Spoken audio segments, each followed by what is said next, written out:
This time the virus finds its way here from the sea. The HMS Seahorse brings slaves into Boston and they are sick. Now it's too late to stop. The virus hangs in the very air the city breathes. It starts with a fever and coughing. Then the virus replicates, bursting out of the victim's lung cells and infecting the rest of their organs.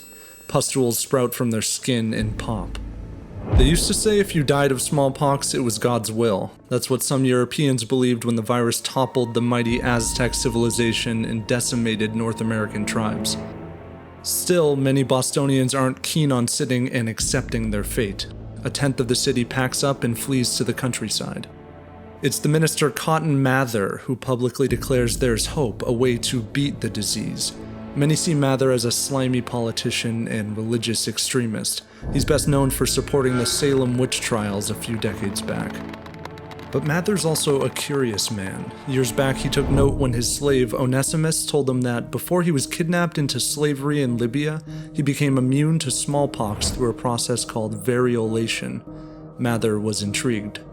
If this is the seed of vaccination in America, it's also the seed of anti-vaccination. Nearly every doctor in Boston demands that Mather drop the idea of variolating the people of Boston. The doctors who oppose variolation are led by William Douglas, a highly respected Scottish physician. Douglas tells Mather that slaves can't be trusted, saying there is not a race of men on earth who are more false liars than Africans. But Onesimus isn't lying. In Africa and the Middle East, the practice of smallpox variolation had been common for centuries. Variolators would usually make an incision into the skin and rub smallpox pus into it. Alternatively, in central Sudan, mothers of healthy children would tie a piece of cloth around a sick child's arm and haggle with the child's mother over the price of the cloth. After paying, she would take the cloth home and tie it around her own healthy child's arm. The Chinese also variolated people by blowing a powder of smallpox scabs through their nostrils. True vaccines hadn't been invented yet, but variolation accomplished the same goal. Whereas vaccines cause the body to gain immunity to a disease without giving the person that disease, variolation did so by infecting patients with a mild form of the disease, something their immune system could learn to fight off, giving them resistance to even deadly forms of smallpox in the future. Variolation had its risks. Patients could occasionally develop a lethal form of smallpox, and if they weren't quarantined, could spread smallpox to others. But it was the best treatment they had. At this time, the world's foremost medical experts tried to treat disease by removing pints of blood and trapping patients in stifling hot rooms to make them sweat out the disease. Doctors were often a liability. Rates of death were higher among the upper classes than among the poor who couldn't afford medical attention. Back in Boston, Mather writes that the city is a diseased wasteland with a dismal picture of hell, fire, and darkness filling it. But he's convinced one physician, Zabdiel Boylston, to start variolating the public. Boylston scrapes smallpox fluid into his young son's arm. After a mild fever, he recovers, now immune to smallpox.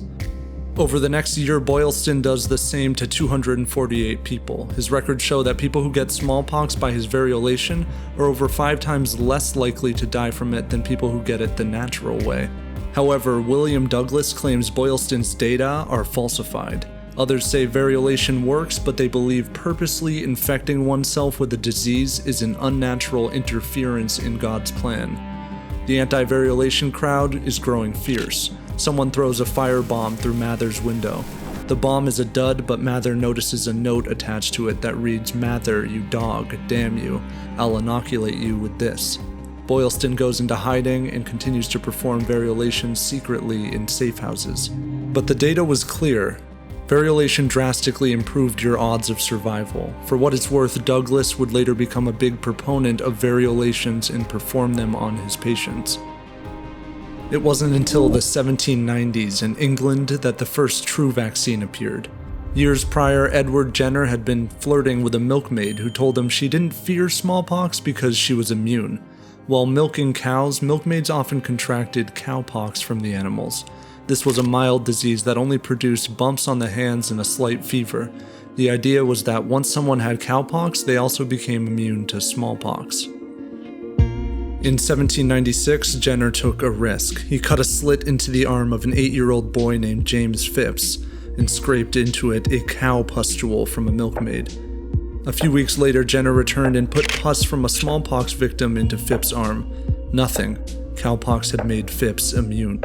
Jenner published his results, and within a few years, his solution was being shipped all over the world. The vaccine, from the Latin vacca for cow, was born. Within 5 years, 100,000 people in Europe had been vaccinated against smallpox.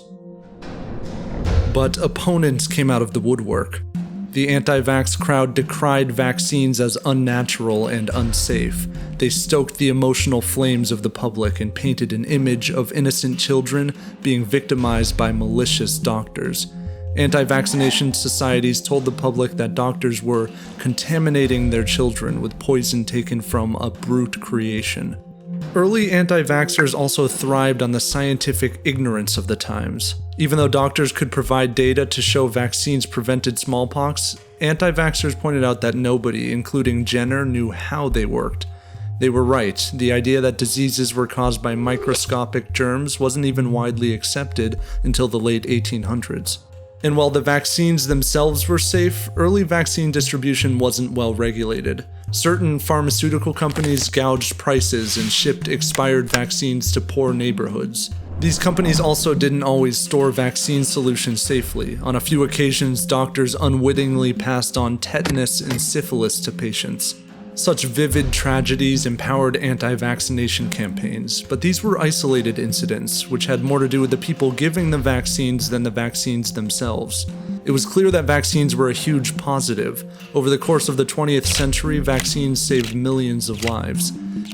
In 1955, Jonas Salk developed the polio vaccine, and in a decade, the disease was nearly eradicated in America. In 1977, the world saw the last case of smallpox ever. The terrors of civilization-killing diseases faded from memory, and it became easier to take vaccines for granted. A vocal subsection of the population started to spot trends in diagnoses of conditions like autism and ADHD. They assumed these conditions must be caused by the quote-unquote unnatural introduction of vaccines into the bodies of children. Therein lies the thread that seemed to run through almost every anti-vaccination movement. A concern with what is natural. The idea is that things that aren't natural are harmful. In the past, people's issue with vaccines was that it meant avoiding diseases they believed God intended for them to get, and doing so using human or animal disease. It upset the natural order of things and was spiritually wrong. Modern anti-vaxxers are more concerned with biological naturalism. They claim vaccines contain harmful or foreign chemicals, and they opt for holistic, natural alternatives. It's important to note that anti-vax movements have rarely been driven by hate. Instead, anti-vaxxers want to avoid harm to themselves and to their family. At the core of anti-vax is fear, and the best medicine for that is more information. So if you like the video, make sure to subscribe and hit that notification bell. If you notice the difference in sound quality, that's because we were able to afford a new mic for this show, thanks to the continual support through our Patreon supporters. If you want to become a patron yourself, you can donate anything from, 25 cents to $5. Anything will really help. Thanks again.